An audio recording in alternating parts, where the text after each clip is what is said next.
God delivers, God releases, God brings his people out of oppression and slavery. You would think he would want to get them to the destination ASAP.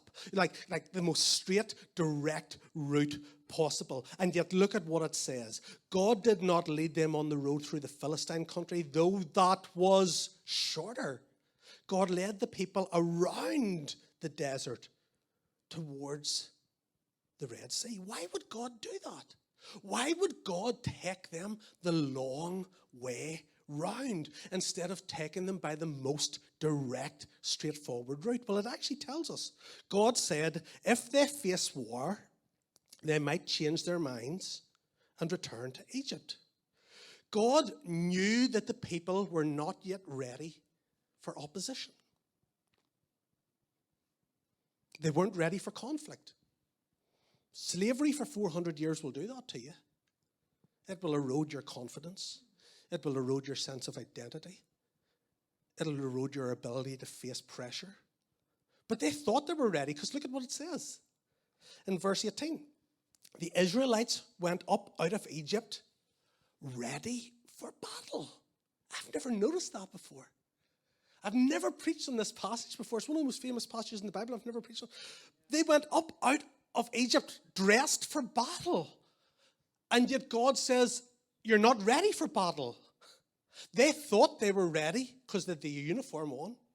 But God says you're not ready because what's inside you is not able to face pressure or conflict yet. And so it says he takes them the long way round. God knows that if they face conflict, if they face opposition, if they face pressure right now, they will crumble, they will be destroyed, and in all likelihood, they will retreat back to the safety and predictability of where they just came from.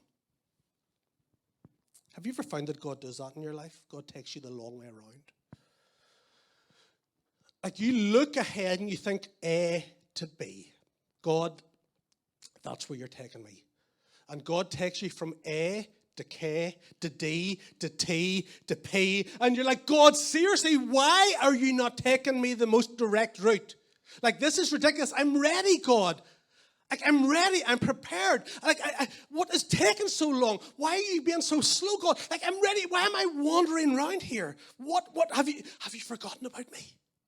I've asked God that at times. I've been like, God, I'm ready.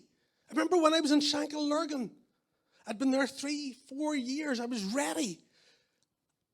And nothing was coming up. And I was like, God, I actually said, God, have you forgotten about me? I'm here. Here I am, God.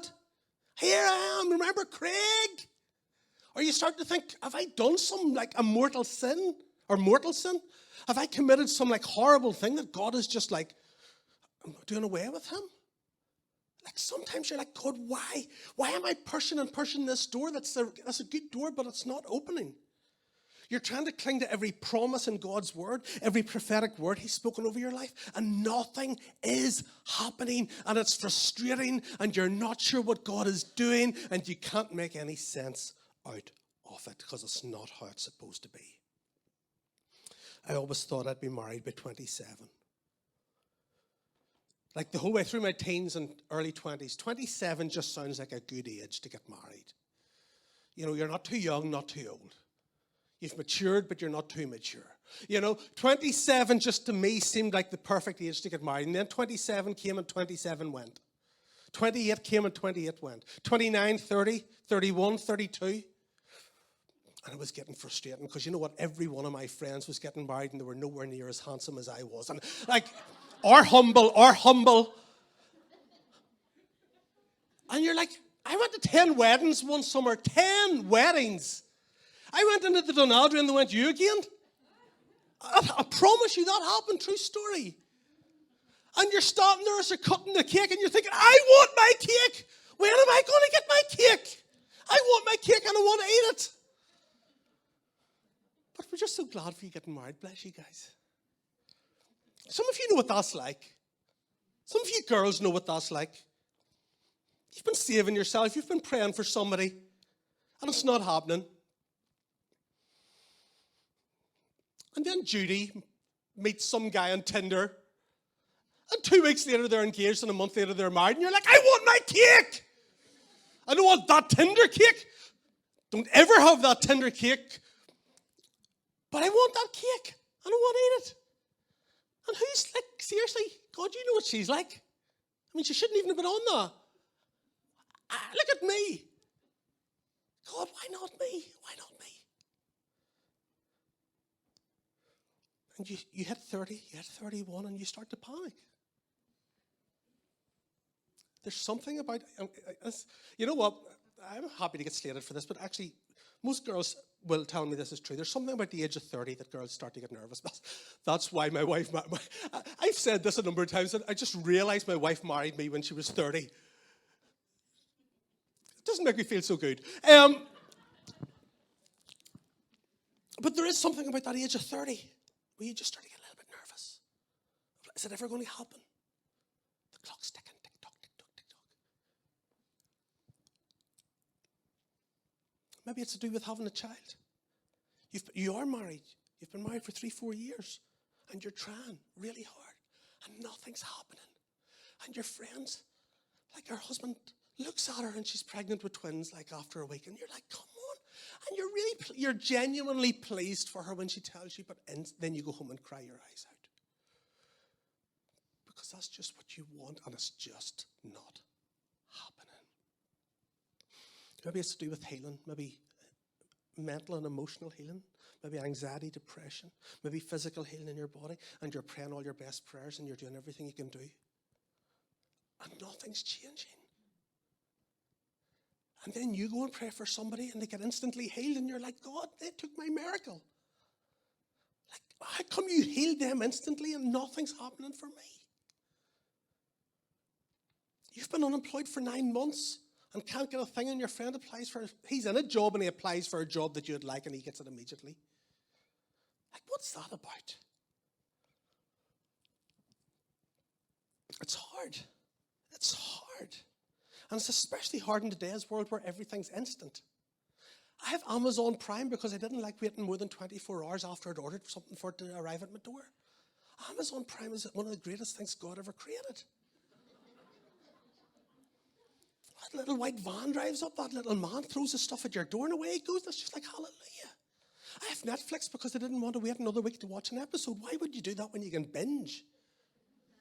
I've got Google because I don't want to learn anything. I can just Google it. And the answers are all there. Like, if Amazon Prime can get it here the next day, God, why can't you? Like, seriously, God, what is going on here? And yet God knew something his people didn't know. They were dressed for battle because they thought they were ready, and yet God knew they weren't ready. God knew that a battle would destroy them right now, and so he leads them through the desert. He takes them the long way through the wilderness, and that is what waiting feels like. If you're in that place of waiting for a husband, a child, a job, whatever that is, health, it feels like a wilderness. It feels like a barren place. It feels like a really, really lonely place. Like, some of you have heard me joke about this before. Like, when you're single and you go to all those weddings, they never really know what to do with you. I'm trying to look at single people here and they're smiling at me. Like, they don't really, because they arrange tables for couples. And then they look and they go, Craig, oh, flip, what do we do with him?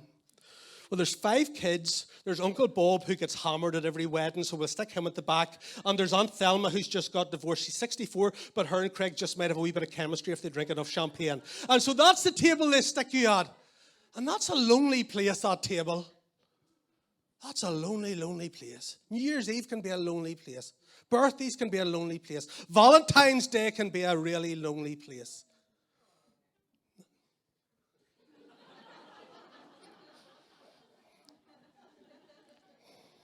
We're going to start live streaming this service next week, and honestly, I just am so nervous about it. But it can be a lonely place. It can be a wilderness place. And yet, when you actually understand what's going on here, the wilderness wasn't punishment. It was preparation. God wasn't keeping something from them. He was saving them from something. You see, so often we have no idea what God has saved us from. Like, if God had given us permission to do some of the things that we want to do, we would have got into such a mess. But because he held us back. We're frustrated. But he sees what would have happened. God saw what would happen if they faced the Philistines, and he held them back. And God knows if you were to get married, if you were to meet, if you were to get that job, he knows what that would look like. He wasn't preventing them. He was protecting them like a parent protects a child, and the child doesn't understand it because they're not getting their own way. And yet as a parent, you know this is best for you. And even if you kick and scream and you don't like it, I have to do this because this is best for you. One day they would have to fight battles. One day they would enter Canaan. One day they would have to take territory. And by that stage they would be prepared, but not now. They weren't ready yet. 2 weeks ago, I was speaking at a wedding. It was the 22nd of August.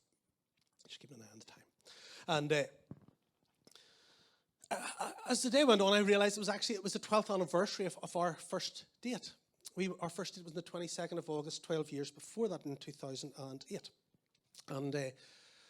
And I began to think just about that. And we were dating, and within 6 weeks we were looking at rings. And 4 months and 2 days into our relationship, we were engaged, and 9 months after that, we were married. And as much as I hate to admit it, if I had met Becky a year or two before that, I wasn't ready. I would have made a complete mess of it. And as much as I love to admit it, if Becky had met me a year or two before that, she wasn't ready. She would have made a complete mess of it too. We weren't ready. We maybe thought we were ready. But when we met, we were ready. I'm getting a weird look here from the front. I don't know if it's a good look or a bad look. It's just a strange look. But we weren't ready, but we thought we were ready. I mean, 2 years before that, I'd have been 32. Becky would have been 28. But we weren't ready. And I'm so glad, because both of us had been in relationships before that. I'm so glad that I didn't, out of frustration or impatience, move forward too quickly with something because things weren't going at the speed I wanted. I'm so glad that I didn't forfeit my destiny out of impatience, because that's what so many Christians do. They get frustrated and impatient and angry at God, and you go, God, if you're not going to give me what I want, I'm going to take this. And they end up forfeiting their destiny and looking back later and going, God, there's only one thing harder than waiting on God, and that's not waiting on God and doing things your own way. But often we only see that as we look back. Let's finish up today, verses 20 to 22. After leaving Succoth, they camped at Etham on the edge of the desert. By day the Lord went ahead of them in a pillar of cloud to guide them on their way, and by night in a pillar of fire to give them light, so that they could travel by day or night. Neither the pillar of cloud by day nor the pillar of fire by night left its place in front of the people. So they've come out of Egypt. They're in between. They're vulnerable. They're insecure. They're uncertain. Life's unpredictable. What do you do? How do you move forward? Well, it tells us. God went ahead of them. Pillar of cloud by day, pillar of fire by night. Their job was not to figure everything out. Do you know why I think the pillar of cloud and the pillar of fire was so that they couldn't see too far into the future? All they could see was the presence of God before them. And their job was not to figure out every single thing that lay ahead in the next week, in the next month, in the next 2 months. Their job was simply to put one foot in front of the other and follow the cloud. Follow the pillar of fire. And your job and my job right now as we move forward out of lockdown into liberty, as we step forward into the greater freedom that God has for us, is not to try to look 3 months or 6 months or 9 months ahead. Our job is simply to keep our eyes on Him and to keep moving forward. One step at a time, one day at a time. I'm just going to do what's in front of me. I'm just going to do what's in front of me. I have no idea what's out there. But I know who's before me. And I'm just going to keep following Him one step at a time. You know, have you noticed God wasn't big on details? God didn't tell them everything that was going to be ahead. Like, I like details. I like a plan. I like a schedule. I like a 12-month plan. God doesn't do that. God simply says, I am going before you. Will you trust me? Will you take the next step? Will you take the next step? Will you take the next step? Will you take the next step? When I move, you move. When I stop, you stop. But keep up with me. You can't stay where you are because I'm moving on from here. And if you stay here, I'm going to move on anyway. It's time to exit lockdown. It's time to start moving into freedom. Because if you stay too long in a lockdown, you never want to leave. If you get stuck, the enemy will catch up with you there and bring you back into slavery. So follow me into freedom. Trust me, he says. Trust me. That's really what this is about. Do you trust me enough to keep moving forward? And if you are moving and things are taking forever, if you're in that category where it feels like you're taking the long way around, it's exactly the same thing.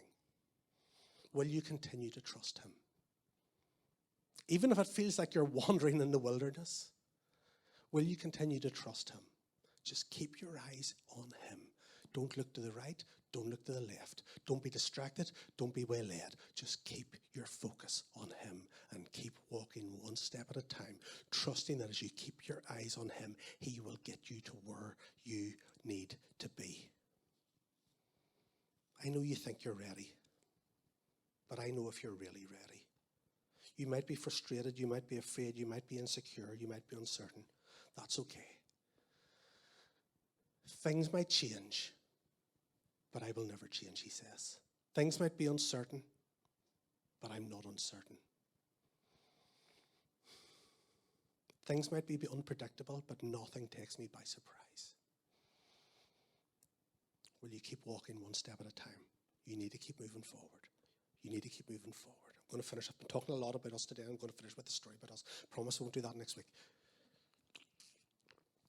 Like I said, we got engaged after 4 months and 2 days. And I remember about 6 weeks into our relationship, I was out in Belfast with a couple of guys, my friends Gareth and Davey. And I was telling them I've met this girl, Becky, and we're going to get married. And they looked at me like, son, you're crazy. Like seriously, are you on something? What are you thinking? And they're both actually professors now at a university, so they're very cerebral, very logical, everything, you know. And they said this, they said, Craig, how can you do this? You don't know what she's like in every situation. You haven't seen her in every situation. You need to be with somebody for 1 year, 2 years, 3 years before you can even think about marrying them, because you don't know what they're like. You haven't seen them in all the situations. How can you even think about this? And I thought about that question, and this is what I said to them. I said, you're right, I haven't seen Becky in every situation. And I have no idea what could lie ahead. But here's what I do know. I know her heart and I know her character. And no matter what situation comes, no matter what storm comes, I know something won't change. And that is her heart and her character. And so I don't need to know what every situation in the future looks like and how she will react to that. All I need to know is her heart and her character. And I can trust that no matter what I face. And 12 years on, I can tell you that has proven to be more true than I realized back then.